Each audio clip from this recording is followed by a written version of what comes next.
Here's everything you need to know about the war for Tuesday morning, the 10th of March. He's injured. Iran's new supreme leader, Mujtaba Khamenei, has been wounded, according to Iranian state TV. Khamenei, who is the son of the former supreme leader, is carrying a mystery injury. Not clear what it is or when it happened. He's got a target on his back, though. The Israelis want him dead. Trump doesn't really like him, and he is close to the Islamic Revolutionary Guard.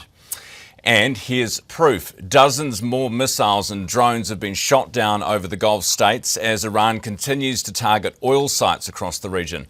The Ministry of Defence in the United Arab Emirates confirmed it detected 15 missiles on Monday, shooting down 12, while the other 3 fell into the sea. Meanwhile, in Qatar, air defences shot down 17 missiles and 6 drones yesterday. All of this, of course, has an impact on the price of oil. The Strait is still closed. The price of Brent crude soared past $110 per barrel yesterday, the highest since COVID times, peaking a little over $115. It has since cooled overnight to just below 100. This all happens as an emergency G7 meeting gave hope that a decision to release reserve stock would provide some relief to the market. And while they decided to hold on to reserves for now, Chancellor of the Exchequer, Rachel Reeves, this is in the UK, who was at that meeting, says they are poised to act if they need to. I understand the anxiety felt by families and businesses during these incredibly uncertain times. And this conflict affects us all, and we must respond to it.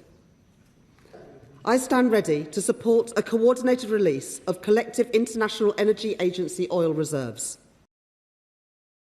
So that price has come down just below $100 a barrel this morning. The shock, though, has been felt across the globe, with governments racing to mitigate the damage. In the Philippines, some government officers are moving to a 4-day work week to conserve energy and fuel. Bangladesh has closed universities. Meanwhile, Vietnam is cutting petrol taxes from 7% to nothing. South Korea and Thailand both implementing price caps at the pump. Supply shortages in some Western Australian towns has already led to rationing there.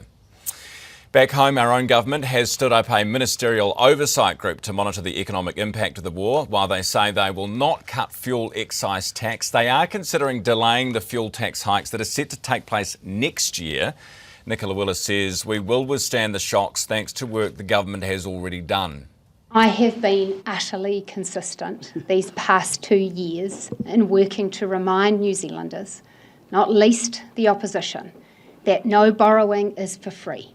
And the reason as a government we have worked so hard to make savings across government, $43 billion worth of savings so far, is to put us in a better position for when the inevitable rainy day comes.